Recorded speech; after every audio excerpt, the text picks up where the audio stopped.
My name is Feng. I'm a research fellow in the School of Medicine, Trinity College. On behalf of the Fouriomatics Group, I present our work on a functional clustering approach identifies clinically relevant coupling of brain oxygenation and blood pressure signals during standing in the Irish Longitudinal Study on aging. In this study, we used the data from TILDA, which is the most comprehensive study on aging nationwide and has been running since 2009. Specifically, this research is based on the neurocardiovascular measurement from TILDA Wave 3 that were sampled from 2014 to 2015. The cohort contained 2,162 participants, with a mean age of 64.3, 54.5% of which were females. We focused on the active stand test, which is the most commonly used clinical method for assessing orthostatic intolerance. In particular, we were interested in the blood pressure, BP, and the brain oxygenation, BO. In an active stand test, we ask participants to lie down for 10 minutes when we take the baseline values of the measurements.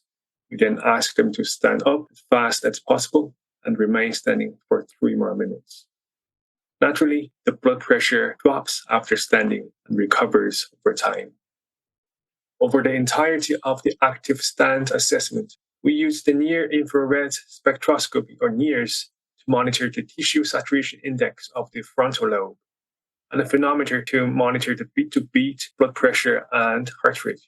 These are 1-minute plots of the raw data for the entire cohort, with systolic blood pressure on the left and the tissue saturation index on the right. The standing phase started at 20 seconds as shown. Plotting the mean of the raw data across the whole cohort reveals a clear picture of what happens between systolic blood pressure and the tissue saturation index of the frontal lobe.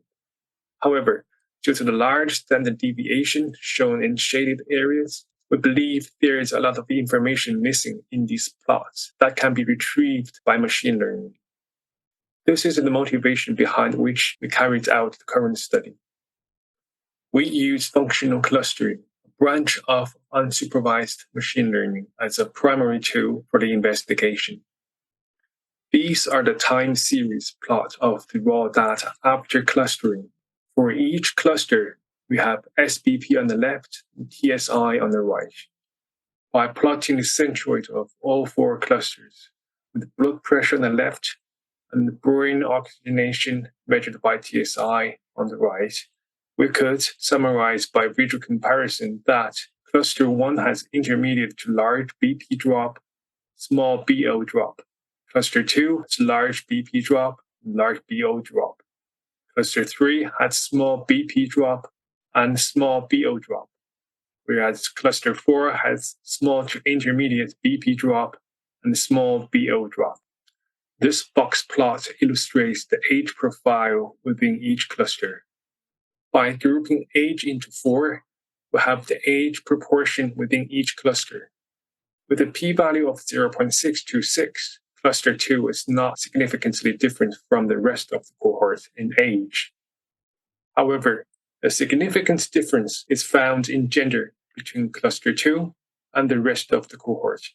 It's also the case for dizziness in the past year, as reported by the participants during active stand test.